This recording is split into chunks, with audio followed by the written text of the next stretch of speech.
Here's the first subject that I've found so interesting. I want to share it with you. Then I want to talk about personal development, the subject that I started listening to age 25 that revolutionized my whole life, from my mentor, Mr. Earl Schoaf. Here's an interesting subject. Just jot it down now. It's called enlightened self-interest. Enlightened self-interest. It's a fascinating study to study the idea of self-interest. But just make this note, all of us, have self-interest. The key is for it to be enlightened so that everybody wins and no one loses. Our first interest is to survive.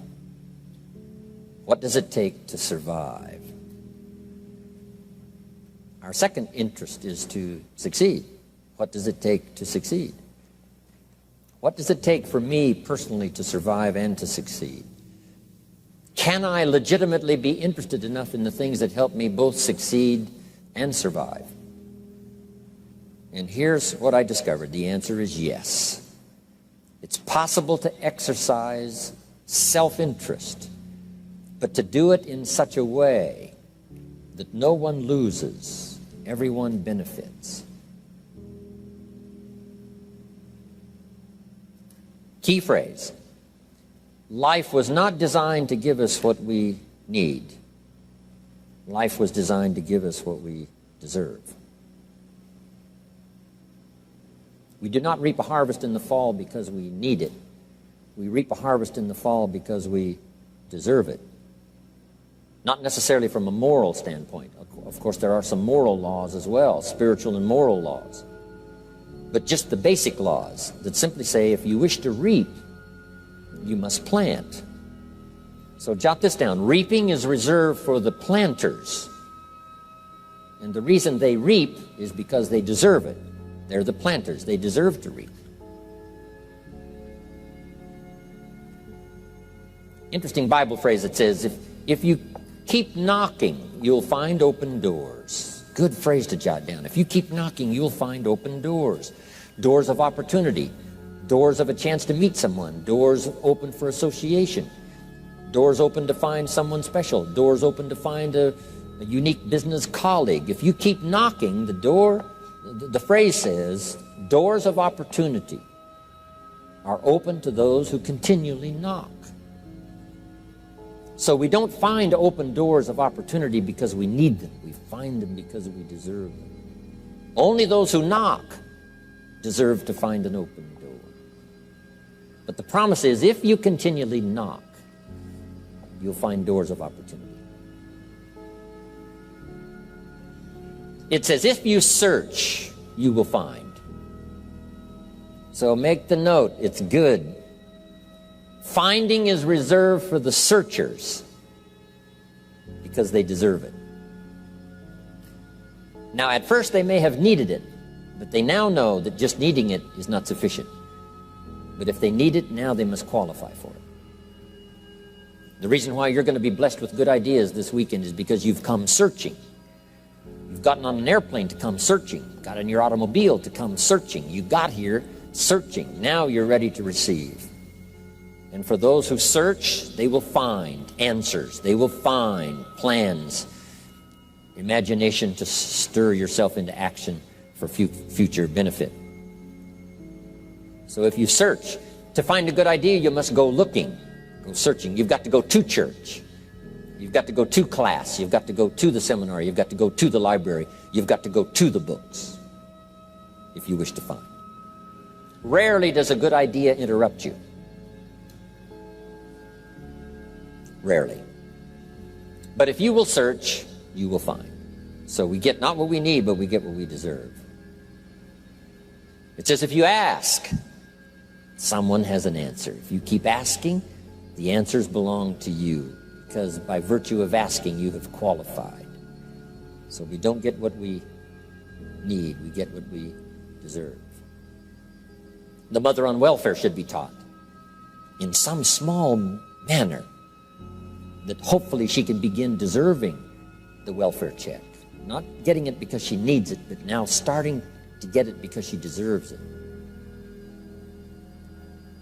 If the welfare worker says to Mary, Mary, I brought a bucket of paint and a paintbrush, and the next time I come, if the door is painted and the fence here in front is painted, I give you the check for $450. Not that painting the door and painting the fence is worth $450. It's not worth that much, but it is the beginning of the process. So make that note. I want to begin the process of deserving. What would that be? What process should I begin engaging in to deserve good health, to deserve a good relationship, to deserve prosperity, to deserve an enterprise, to deserve the opportunity to build a city? What must I do to begin the process of deserving? So now the welfare worker comes back and the door is painted and the fence is painted, and now Mary gets the $450 to help take care of her children, not because she needs it, but because she's beginning to deserve it. Then the welfare worker thinks of some other project. She said, Mary, if these weeds are gone and this little garden is cultivated, when I come back, now that the door is painted and the fence is painted, if the weeds are gone and this little garden is cultivated, you get the $450. And step by step, a new life is emerging, learning the process of deserving it, not just needing. We teach our children at home, right? Child says, I need $10. So that language doesn't work here. There's plenty of money here, and the vaults are full. But to say I need $10 is not how you open the vault. So the child says what? Wow, how can I get that $10 that I need? So here's what they learn to say. How could I earn $10? Now the vault opens up. Now the money starts to flow. How could I earn $10? What could I do to earn the money? Not to get the money because you need it. Maybe you need the money. That's, all of us have needs. But here the key is to figure out how to open the vault, how to open the bank, how to open this unbelievable flow of resources to come our way. And here's the key: to deserve it, not to need it. You can't walk out to the field and say to the field, I need a crop. Here's what the field says. Here's what the ground says. Who is this clown that brings me his need but brings me no seed? So jot that down. Take your seed to the marketplace, not your need. Don't disclose your need to the marketplace, only your willingness. We'll talk about that a little later today. Because the marketplace is not interested in your need, but they are interested in your seed. They're interested in your willingness to work. They're interested in your disciplines. They're interested in your eagerness. They're interested in your vitality and your work ethic. That's what the marketplace is interested in. Not your need, but your seed. Okay. We get what we deserve. Old Testament God says, if you'll move toward me, I'll move toward you. See, that's how you get those occasions to meet God. You must make the move. God could say, you don't move, I don't move. You say, well, that's arbitrary. Well, when you're God, you can make it that way.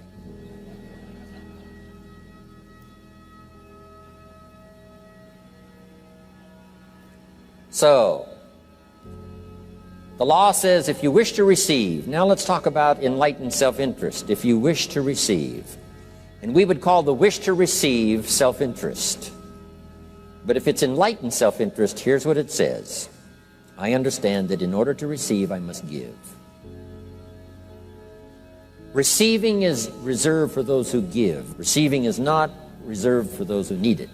It's reserved for those who deserve it. We deserve the receiving by giving.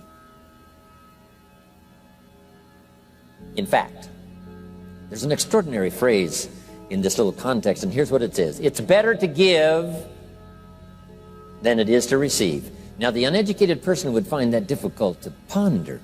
Why would it be better to give than it is to receive? So let me give you one of the better phrases for the day. Here it is. Giving starts the receiving process. So, of course, it's better to give than it is to receive. How much receiving do you wish? You must start the giving process.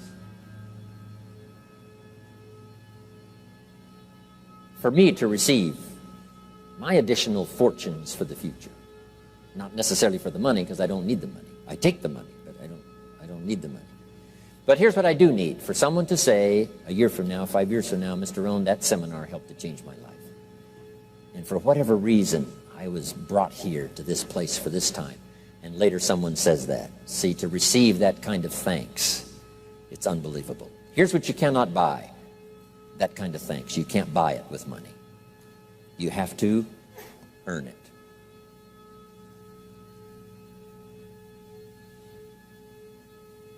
Now, let's expand a little further now. It's called the law of riches and wealth. In our own self-interest, if we wish to be rich and wealthy and prosperous and healthy and all the valuable things we can think of for the human experience, how could we get there? It's understanding the law of enlightened self-interest and the law of deserving. The question was asked in the Bible, how can we be great? What is the key to greatness?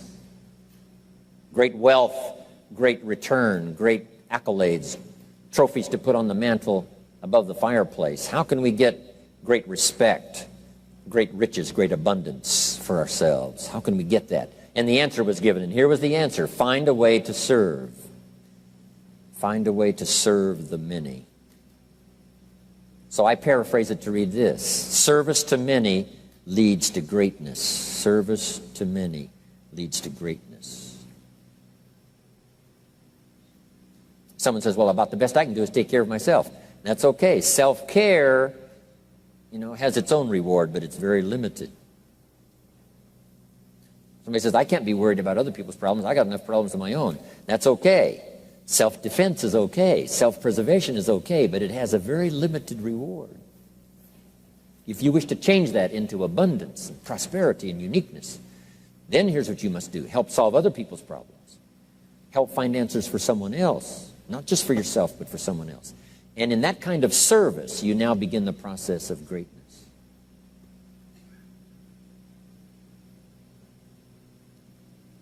Someone asked the question, how can I be ruler over many? How could I manage a lot of people? How could I be the leader of a vast movement or enterprise? Here was the answer. Nothing wrong with that wish. We call that self-interest of the highest kind. Wishing to be the manager, the ruler, wishing to be presiding over many people. Here was the answer. Be faithful when the amounts are small. Be faithful when there's just a few. Be disciplined when there's only a few. That starts to entitle you to someday be ruler over many. You say, well, if I had a big organization, I'd really run it with a strong hand and I'd be a fabulous leader. But I've only got a few and I don't know where they are. See, that's not going to work. If you wish to preside over riches, you must start when the amounts are small. Someone says, oh, if I had a fortune, I'd really take good care of it, but I've only got a paycheck, I don't know where it goes. See, not knowing where it goes disqualifies you now for presiding over the fortune. We've all heard that, right? I don't know where it all goes. Did you ever hear that expression? Oh, we'd love to have you run the company. You don't know where it all goes. Somebody says, it just gets away from me. Oh, we'd love to have you run the world, right? It just gets away from you. Somebody says, it's only pennies and it's only a few. Here's where you begin to qualify for abundance and riches and greatness and respect, is to be disciplined when the amounts are small. Someone finds it unique, right, that this many people would come and hear what I've got to say for a whole weekend. But this is not where I started. I started with just a few. But I was so on fire with the few, trying to translate for them in my awkward ways back then what had happened to me. My life got changed, my income got changed, my health got changed, everything got changed for the better. And now I've lived the most extraordinary life. But it started with my passion for just a few, to translate for just the few. Someone says, well, there's just a few here. Does this meeting matter when there's only a few? And the answer is yes. Jot this down. You never know who's in the audience, whether it's a few or 1,000 or whatever. But you got to be faithful when there's just a few. Tell your story when there's just a few. Be just as passionate about ideas that can change someone's life when there's just a few. Now you begin. You're not fully qualified, but you begin the qualification to someday speak to many, someday preside over a vast crowd, someday be the manager or the leader of millions. It starts in those early days to deserve it.